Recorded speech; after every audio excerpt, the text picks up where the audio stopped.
David, realizing that he has lost the support and inheritance of his family, tries to apologize to the narrator, but the narrator rejects him, leaving the reader wondering, is this final rejection the breaking point for David? Hello and welcome to AppTop. Today, we bring you a story centered around an older brother who has endured many years living in the shadow of his younger brother, David. David, who has always been favored by their mother, has never had to take responsibility for his mistakes. Join us as we dive deep into this story today. If you enjoy the content, don't forget to like, subscribe, and hit the notification bell so you won't miss any updates. Now, let's get started. The first memories of my childhood are painted with images of my younger brother, David, basking in the attention and favoritism of our mother. David was always the golden child, the one who could do no wrong, the one who could get away with everything. My mother's unwavering support and leniency toward him left me feeling like a shadow in the background, constantly living under the weight of his entitlement. Despite his frequent mischief and disrespect, he never faced consequences. If anything went wrong, it was brushed off with a laugh or an excuse, while I was expected to understand and forgive. The resentment grew as I realized that no matter what he did, David would always be the favored son. As we grew, his behavior only became more tormenting. David found joy in belittling me, using every opportunity to make me feel small and humiliated. From cruel verbal jabs to physical pranks, he seemed to relish every moment of my discomfort, often pulling his stunts in public, making sure there was an audience for my humiliation. I remember the sting of his taunts and the laughter of others as he painted me as the awkward, inferior brother. Yet, I endured, finding solace in my studies and seeking comfort in the idea of escaping to a place where I could truly be myself. I poured everything into my academic pursuits, determined to build a life that didn't rely on anyone's approval but my own. In school, I excelled, and my efforts finally paid off when I won a scholarship to my dream university. For the first time, I saw a future away from the shadows cast by David's arrogance and our mother's bias. The idea of starting fresh, building a new life on my terms, was a comforting vision, a small victory against years of feeling overlooked and underestimated. This newfound independence marked the beginning of a promising chapter, or so I thought. It was at college that I met Karen, a woman who seemed to understand my quiet resilience and shared my dreams for a better life. She became my safe haven, a source of love and support that I'd long craved. Within a year, we married, celebrating not just our union but also the news that Karen was expecting our child. Despite everything I'd been through with David and my family, I was hopeful. This was my chance to build a family of my own, one grounded in loyalty and mutual respect, a family I could trust with all my heart. But the foundation I thought I'd built was about to crumble in ways I couldn't have imagined. The turning point came unexpectedly. Karen and I had been married for about a year, our lives seemingly on a path that I had always dreamed of, a life defined by stability, love, and trust. We had just celebrated the news of her pregnancy, a joy that I cherished deeply, feeling that finally I was creating a family free from the betrayal and favoritism I endured growing up. But soon, small signs began to disrupt the peace I'd tried so hard to create. Karen became distant, often preoccupied, and evasive when I asked simple questions about her day. At first, I brushed it off, thinking it was the natural stress of pregnancy and the changes that come with impending parenthood. I wanted to be supportive, to understand, to trust her implicitly, as I had always hoped my family would trust me. Then came the day when the truth unraveled like a slow-motion nightmare. Karen and I sat down for dinner one evening, and I could sense that something was weighing on her. The silence between us grew uncomfortable until finally she broke it. She confessed, almost in a whisper, that she had been seeing someone else. My heart sank as I tried to comprehend her words, hoping it was some terrible joke. But then she continued, revealing that this wasn't just any affair, it was with my own brother, David. The man who had tormented me my entire life, the brother who had taken every opportunity to humiliate me, had now found his way into my marriage, breaking the last piece of trust I had managed to build. My world shattered in that moment. Karen's words echoed, her voice a hollow sound as she confessed that the affair had been ongoing long before our child was conceived. Her admission cast a shadow of doubt on everything: our marriage, our future, and even the paternity of the child I had thought would be my redemption. In an instant, every hope I'd harbored about creating a loving, loyal family was destroyed, reduced to a painful, lingering betrayal. I could feel the weight of anger and devastation settle into me, making it hard to breathe, hard to think. David had always sought to undermine me, but this was beyond anything I'd expected, a betrayal that cut deeper than any words or pranks from our childhood. Karen's tearful apologies rang hollow as I sat there, unable to process what had happened, questioning my entire reality. This was no longer about Karen's infidelity or David's manipulation. It was about the destruction of everything I believed in, the shattering of a bond I had hoped would be unbreakable. In that moment, I knew my life would never be the same, and any sense of family loyalty I had clung to over the years was gone. The path I thought I was building had been obliterated, leaving me standing alone in the ruins of betrayal. The days that followed Karen's confession were a blur of raw emotion. My initial shock morphed into a simmering fury, a rage that seemed to grow with every reminder of her betrayal and David's callous deceit. I knew I couldn't ignore what had happened, and the weight of it all pushed me toward an inevitable confrontation. One evening I confronted Karen, my voice steady but my heart racing. "How could you betray me with him, of all people?" I demanded, barely recognizing the pain and disbelief in my own voice.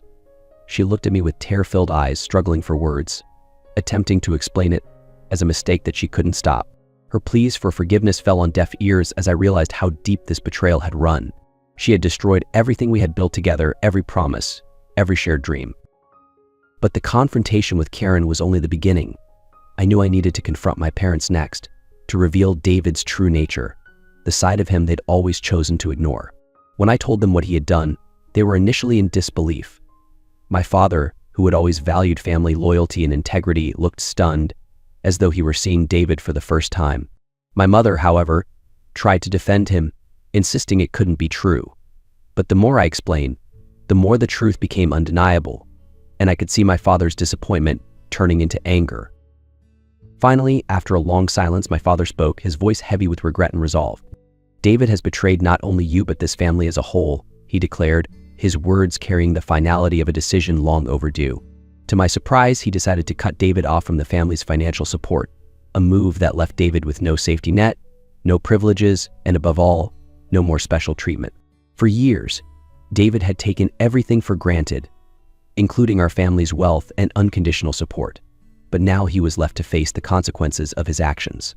My mother, though heartbroken, could do nothing but accept the truth. As the dust began to settle from my confrontation with my parents, I could feel a strange sense of relief, even empowerment. I had spent so many years under the weight of David's bullying and manipulation, of my mother's favoritism, but now I had finally exposed him for who he truly was. It was a victory tinged with sorrow, knowing my family was fractured and that trust was lost, but it was a step toward reclaiming my own dignity. The bond I had once believed to be unbreakable was shattered, but with it, I found a newfound strength and a resolve to distance myself from those who had wronged me, even if they were family.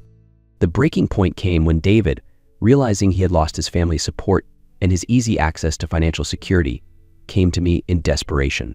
He stood at my doorstep, looking worn and defeated, a shadow of the arrogant, untouchable figure he'd once been. "Please," he began, his voice hollow, "I need your help. Karen's struggling to manage everything, and we're drowning in bills." His plea was laced with a hint of self-pity, but all I felt was a cold, unfamiliar satisfaction. For once, David was facing the consequences of his actions, stripped of the family privilege that had always shielded him. I looked at him, feeling an odd mixture of sadness and triumph, and shook my head. "This was your choice, David. You betrayed me, you tore apart our family, and now you want me to bail you out." My words hung in the air, carrying with them years of pent-up resentment and disappointment. David's expression shifted from pleading to frustration, as though he couldn't believe that I wouldn't come to his rescue, that I wouldn't continue to be the reliable older brother who would fix everything. But this time, I wasn't going to be his safety net. After he left, defeated and empty-handed, I learned that he had gone to our parents, hoping for a different outcome. But my father, true to his word, held firm, refusing to offer him any support. This moment cemented David's downfall, a final turning point that severed any remaining ties. My mother, though clearly heartbroken, sided with my father and me, recognizing that enabling David would only continue the cycle of betrayal and entitlement that had nearly destroyed us all. David was officially cast out, left to face his mistakes without the comfort of family. As I watched him walk away, it dawned on me how different things could have been if he had ever chosen a path of loyalty and respect instead of manipulation. But now, those choices had led him to this point, alone and without the support he had once taken for granted. The life he had built on deceit was crumbling, and I could see the weight of his actions finally settling on his shoulders. For the first time, David had no one to turn to, no one left to rely on but himself. In that final confrontation, I felt the weight lift off me, the years of humiliation, the shadow of his presence over my life, all dissipated. I was free, unburdened by the ties that had held me captive in his toxic orbit for so long. As he disappeared down the street, I realized that this was the moment I had been waiting for, a sense of justice finally fulfilled. With David finally out of our lives, I was able to take steps toward a new beginning. The first decision I made was to sever my ties with Karen. The marriage that I had once cherished now felt like a hollow shell, tainted by betrayal and lies. I filed for divorce, determined to leave behind the heartbreak she and David had caused. The process was swift, and though I had initially dreaded facing her in court, I felt an unexpected sense of relief with each passing day. I was finally free from the chains of a broken marriage, a relationship that had held me hostage to a dream that no longer existed. In the weeks that followed, I distanced myself from both Karen and the child David's son. The painful realization that he wasn't mine weighed heavily, but I knew that clinging to a life that had been built on deception would only hinder my healing. I withdrew entirely, choosing instead to focus on building a future where I could find peace and independence. David, meanwhile, struggled under the weight of his newfound responsibilities. Without my family's financial support, he and Karen were left to fend for themselves, facing the harsh realities of a life without privilege. The lavish lifestyle they had once flaunted disappeared, replaced by an uncertain future where every decision held real consequences. My family underwent a profound shift as well. My father and I grew closer, our relationship strengthened by the shared ordeal. For the first time, he saw me for who I truly was, not just as David's older brother, but as someone who had endured years of mistreatment in silence. My mother, though still saddened by the rift, began to distance herself from David, choosing to maintain peace within the family rather than reignite old wounds.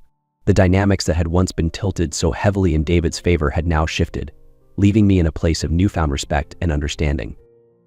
As I settled into this new reality, I felt a quiet contentment begin to take root. My life was no longer defined by resentment or the need to prove myself. Instead, I began to focus on my career, attending therapy, and slowly rebuilding the sense of self that had been eroded by years of betrayal. Every day brought a little more clarity, a little more strength, as I learned to let go of the anger that had once consumed me. David and Karen, on the other hand, faced an uncertain and challenging path. With limited resources and no support from family, they were left to navigate the consequences of their choices on their own. In a way, it was poetic, a fitting end for the brother who had betrayed me twice. For the first time, I felt truly free, unburdened by the shadows of the past, and ready to embrace the life I had fought so hard to reclaim. In the aftermath of everything, I found myself in a place of reflection and healing. The pain of betrayal had once seemed all-consuming, a wound that I thought would never close. But as the months passed, I began to realize that I was stronger than I had ever given myself credit for. Therapy became a lifeline, guiding me through the tangled emotions left behind by years of manipulation and hurt. I learned to confront my past without letting it define me, embracing the lessons it had taught me about resilience, self-worth, and the boundaries I would no longer allow others to cross. My days became filled with purpose and independence. I poured my energy into my career, building a life that was truly my own, one unclouded by the demands or opinions of others. For the first time in years, I could make choices that aligned solely with my values and aspirations. I started to form new friendships, reconnect with people I had distanced myself from, and even explore new hobbies that had once seemed trivial amidst the chaos of family drama. Slowly but surely, I was rediscovering joy in the simple, untainted parts of life. David and Karen, meanwhile, struggled in ways I could only imagine. Word reached me occasionally, through mutual acquaintances, about the difficulties they were facing. Without the family's financial safety net and support, they were left to navigate the realities of their choices. David's once unshakable confidence had eroded, and Karen's regrets seemed to weigh heavily on her, especially now that their son's future depended solely on them. But any lingering sympathy I might have felt was outweighed by a sense of closure. They were reaping the consequences of the life they had built together, and I no longer felt the need to save or understand them. Their path was theirs to walk, just as mine was finally mine. My relationship with my father continued to deepen. We found a new rhythm in our connection, a shared respect built on honesty and understanding. I knew he carried his own regrets for not seeing the truth about David sooner, but together, we chose to move forward, allowing ourselves to heal without dwelling in the past. My mother, while quieter and more reserved, also made efforts to show her support, realizing the importance of balance and fairness in our family. Now, looking back, I can see that the journey was painful yet necessary. The betrayal that once tore me apart had, in a way, liberated me. It had forced me to confront my life, my relationships, and my sense of self. I had emerged stronger, wiser, and more at peace than I could have ever imagined. Free from the weight of old wounds, I was ready to embrace the life ahead with a clear heart and an open mind. The chapter with David and Karen was closed, leaving me with nothing but a quiet resolve to build a future on my own terms, far removed from the shadows of the past. Thank you very much for listening to my story. Your concern and sharing are precious. Wish you always have good luck and happiness in life.